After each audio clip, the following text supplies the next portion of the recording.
ദില്ലിയിൽ വയനാടിന് വേണ്ടി ഒരു വലിയ സമരം നടക്കുമ്പോൾ അതിൻ്റെ ഒരു തുടർച്ച അല്ലെങ്കിൽ അതെങ്ങനെ എത്തിപ്പെടാൻ കഴിയാത്തവർ സമരത്തിന് പോകാൻ കഴിയാതെ സമരത്തോട് ഐക്യദാർഢ്യപ്പെട്ട് വയനാട് എങ്ങനെ നിൽക്കുന്നു എന്നുള്ളത് കൂടി ഒന്ന് അറിയാം. ജോഷിലെയാണ് നമുക്കൊപ്പം അവിടെ നിന്ന് വയനാട്ടിൽ നിന്ന് ഇപ്പോൾ ചേരുന്നത്. Joshila good morning. Good morning Sarath. Good morning.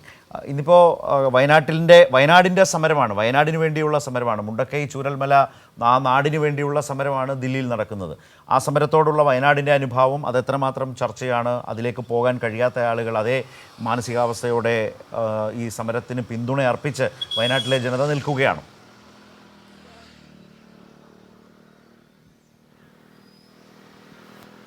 തീർച്ചയായും ശരത്, വയനാട്ടിലെ ജനങ്ങൾ ഏറെ പ്രതീക്ഷയോടുകൂടി തന്നെയാണ് LDFനെ കാണുന്നത് എന്നുള്ളതാണ്. വയനാട്ടിലെ LDF ജില്ലാ കമ്മിറ്റി ഒന്നടങ്കം ഇപ്പോൾ ഡൽഹിയിലേക്ക് പോയിരിക്കുകയാണ്. പ്രധാനമന്ത്രിയുടെ വസതിക്ക് മുന്നിൽ തങ്ങളുടെ അവകാശങ്ങൾ നേടിയെടുക്കാൻ വേണ്ടിയുള്ള സമരത്തിലാണവർ. അതുകൊണ്ട് തന്നെ ഇവിടെയുള്ള ജനങ്ങളും ഏറെ പ്രതീക്ഷയിലാണ്.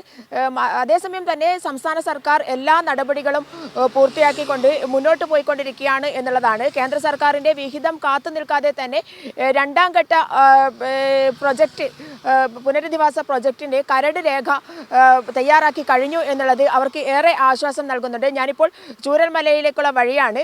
ഏകദേശം 8:45 ആകുമ്പോഴേക്കും അവിടെ ചൂരൽമലയിലെ ആളുകൾ എത്തിച്ചേരും.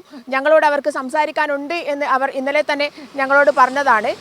അതേസമയം തന്നെ ഈ ഘട്ടങ്ങൾ ഓരോ ഘട്ടമായി ഓരോ പദ്ധതികൾ പൂർത്തിയാക്കിക്കൊണ്ടുവരുന്ന സർക്കാരിനെതിരെ രാഷ്ട്രീയമായ കളി കളിക്കാൻ വേണ്ടി ഇവിടെ UDFും BJPയും ഒറ്റക്കെട്ടായി പ്രവർത്തിക്കുന്ന ഒരു കാഴ്ച കൂടിയുണ്ട്. ഇന്നലെ ഞങ്ങൾ ചൂരൽമലയിൽ കണ്ട കാഴ്ച അതാണ്.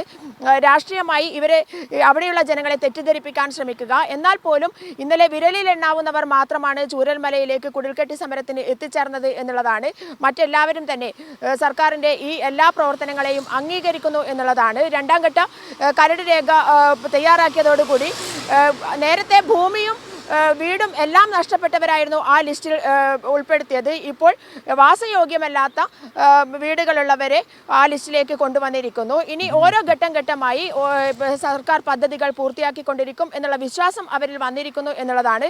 എന്തായാലും അതേസമയം കേന്ദ്ര സർക്കാർ വളരെയധികം അവഗണിക്കുന്നു. ഒരു തരത്തിലും കേരളത്തെ സഹായിക്കില്ല എന്നുള്ള രീതിയിലേക്ക് പോകുന്നു. നമുക്കറിയാം 231 ശവശരീരങ്ങളും അതുപോലെ തന്നെ 229 മൃതദേഹ ഭാഗങ്ങളും കണ്ടെടുത്ത ഒരു പ്രദേശമാണ് ചൂരൽമല. അതിൻ്റെ ഒരു പരിഗണന പോലും അവിടെ അവശേഷിക്കുന്നവർക്കുള്ള ഒരു പരിഗണന പോലും നൽകാതെയാണ് കേന്ദ്ര സർക്കാർ ഇപ്പോഴും മുന്നോട്ട് നീങ്ങിക്കൊണ്ടിരിക്കുന്നത്. അതിൻ്റെ പ്രതിഷേധം എല്ലാവരുടെയും അലയടിക്കുന്നുണ്ട്. ഇന്ന് 4 മണിക്ക് പഞ്ചായത്ത് ഓഫീസുകൾക്ക് മുന്നിലും അതുപോലെ തന്നെ എല്ലാ കേന്ദ്രങ്ങളിലും ഇന്ന് ഇവിടെ സമരം നടക്കും. അതിനോട് ഡൽഹിയിലെ സമരത്തോട് അനുഭാവം പ്രകടിപ്പിച്ചുകൊണ്ട് ഇവിടെയും സമരം സംഘടിപ്പിക്കും എന്നുള്ളതാണ്.